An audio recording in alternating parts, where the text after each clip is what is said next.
Welcome, नमस्ते। जैसे मैंने आपसे वायदा किया था कि मैं चारों वेदों के बारे में आपसे चर्चा करूंगा, तो ऋग्वेद, सामवेद, यजुर्वेद के बारे में मैंने आपसे चर्चा की है। एंड टुडे जो फोर्थ हमारा चौथा वेद है, अथर्ववेद, उसके बारे में मैं आपसे बात करूँगा। आप सब जानते हैं कि जो वेद है स्वयं जो परब्रह्म भगवान जिनको कहते हैं, उन्होंने इस ज्ञान को हमारे जो महान ऋषि मुनि थे उन्हें प्रदान किया, और उन ऋषि मुनियों के द्वारा उन्होंने सुना, डॉक्यूमेंटेड और फिर एक आदान प्रदान वाला याद करके ये नॉलेज आगे बढ़ता गया। जो तीनों वेद हैं, जो जिनकी मैंने अभी तक आपसे चर्चा की है, और अथर्ववेद में एक बहुत महान अंतर है। इन तीनों वेदों में जो मुख्य प्राकृतिक शक्तियां हैं, अग्नि है, इंद्र है, सूर्य है, वरुण है, उन सब की स्तुतियां की गई हैं, गुणगान किए गए हैं। लेकिन अथर्ववेद, इसमें इन देवताओं को गौण स्थान प्राप्त है, नगण्य। एंड व्हाट इट कंटेन, जो हमारे डे टू डे हमारा गृहस्थ है, पति पत्नी का रिलेशंस है, हमारी राष्ट्रभाषा है, हमारा राष्ट्र है, ये पृथ्वी है, ये क्या क्या सदाचार क्या है, भूत प्रेत, टोना टोटका, इन चीज़ों के बारे में वर्णन आता है। और जैसे हर वेद का एक उपवेद है, मैंने आपको बताया था, ऋग्वेद का आयुर्वेद, सामवेद का अथर्ववेद, गंधर्ववेद, और तीसरा है यजुर्वेद, यजुर्वेद का गंधर्ववेद, वही तीर कमान। और जो चौथा वेद है अथर्ववेद, इसका अर्थशास्त्र। आपने चाणक्य के अर्थशास्त्र को पढ़ा है, तो इसमें अर्थशास्त्र में राजनीति, finance, it talks about all these things matters. ये करीब 759 सूक्त हैं इसमें, और 6000, किसी में 5987, किसी में 5975, बट कुल मिलाकर के 6000 मंत्र हैं। किसमें?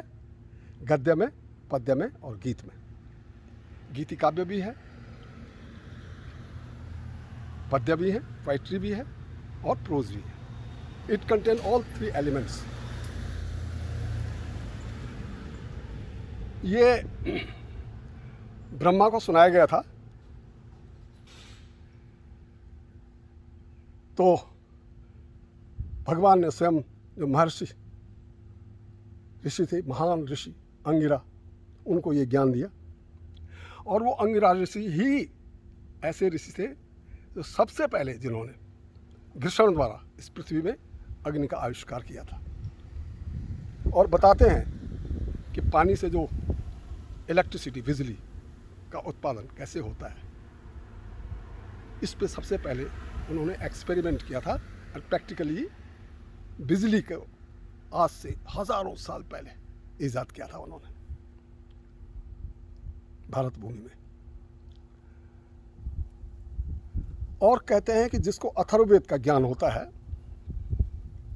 जिस विद्वान को, और जो विद्वान शांति कायम रखने में प्रयत्नरत रहता है। उस देश में, उस राष्ट्र में कभी भी उपद्रव नहीं होते हैं।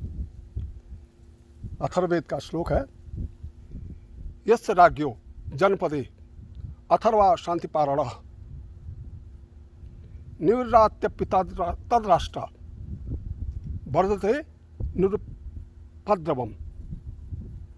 माने वहाँ उपद्रव नहीं होते उस राष्ट्र में जहाँ अथर्ववेद की ज्ञाता विद्यमान है और नित्य कमिटेड टू मेंटेन पीस। जैसे मैंने कहा था, अथर्व ऋषि और अंगिरा ऋषि, इन दोनों ने अथर्ववेद की रचना की है, लेकिन इसमें अबाउट 663 मंत्र जो है ऋग्वेद से लिए गए हैं और थोड़ा कुछ मंत्र जो है सामवेद से लिए गए हैं। इसकी दो शाखाएं हैं,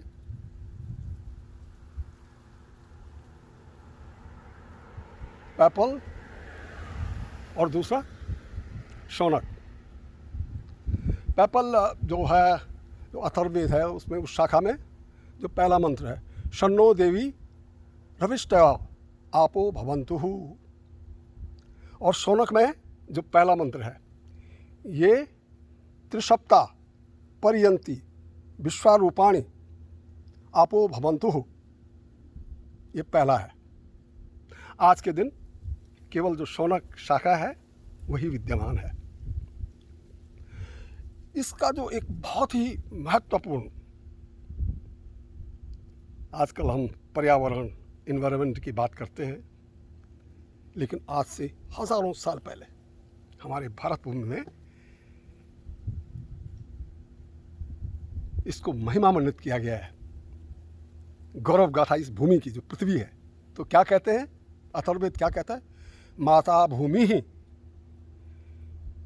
पुत्रो हम पृथिव्याः, हमारी जो ये धरती माता है, हमारी क्या है, मदर, हमारी माँ है, और हम हमेशा इसके निकट रहे, पृथ्वी हमारे निकट रहे, मैंने हम हमेशा प्रकृति की सानिध्य में रहे। और शायद यही कारण है कि हमारे भारत देश में, अकेले भारत देश में, हम क्या कहते हैं, भारत माता, यानी भारत की जो है जननी जन्मभूमि है, जो उसको हमने भारत माता से महिमामंडित किया हुआ है। सकल पदार्थ हैं जगमाई, सारे तत्व जो है इसमें, इस पृथ्वी हमें देती है। तो अथर्ववेद में इसको बहुत महिमामंडित किया गया है। अब इसमें विषय क्या है, जैसे मैंने कहा कि इसमें स्तुतियाँ तो है नहीं, तो इसमें जो है भूगोल है, खगोल है, पति पत्नी के रिश्तों, उनकी क्या मर्यादाएं हैं, विवाह के बारे में है, जड़ी बूटियों के बारे में है, अर्थशास्त्र के बारे में है, राजनीति के बारे में है, चिकित्सा के बारे में है, शल्य चिकित्सा के बारे में है, भूत प्रेतों के बारे में है, दीर्घायु कैसे होते हैं उसके बारे में है, सर्पदंश से अनेक जो बड़ी बड़ी बीमारियां हैं उनसे कैसे, उसके मंत्र हैं, और भूत प्रेत और जादू टोना, यानी आर्य भी उसमें विश्वास करने लग गए थे। तो जादू टोना भी है, भूत प्रेतों के मंत्र भी हैं, दीर्घायु कैसे रहना है, स्वस्थ कैसे रहना है, इसके मंत्र भी हैं। तो practically all aspect of our life, इन सब की जो है,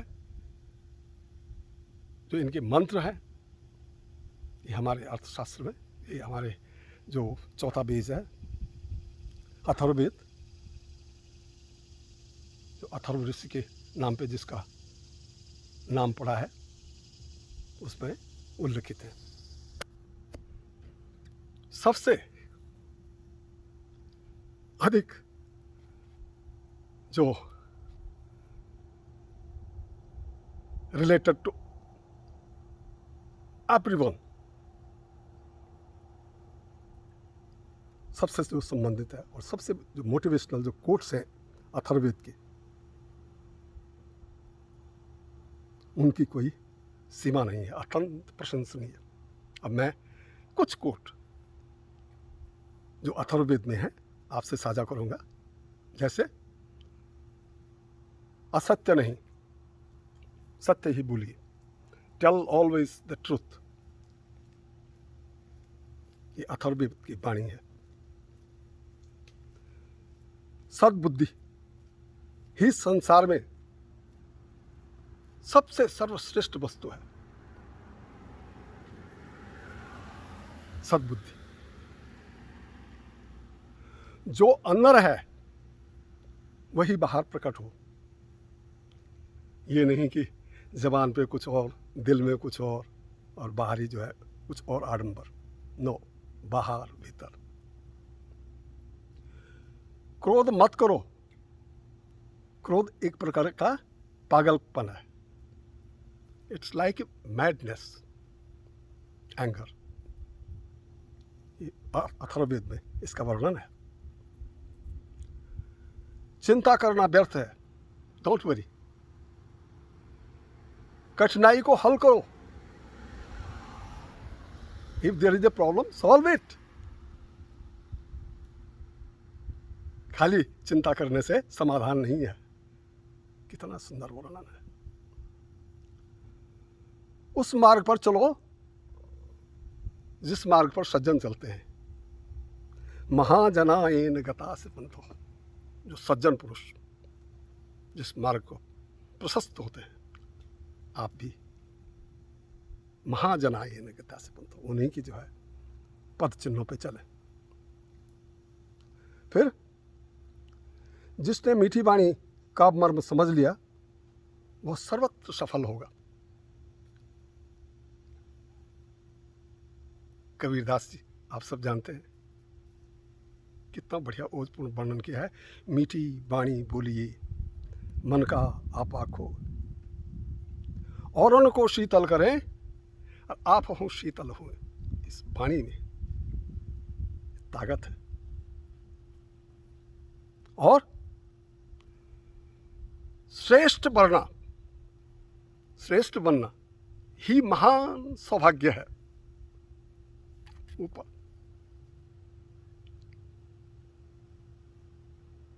तो दोस्तों, जैसे मैंने पहले भी बताया, वेद मानव सभ्यता के सबसे प्राचीन ग्रंथ हैं। ज्ञान विज्ञान की पराकाष्ठा है।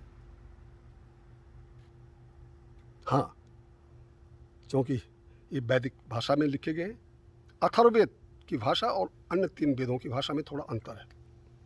ये जो ब्राह्मण ग्रंथ है उनकी संस्कृति से मिलती जुलती है अथर्ववेद की भाषा, और अन्य जो है वैदिक संस्कृत। सामान्यतः आम और खास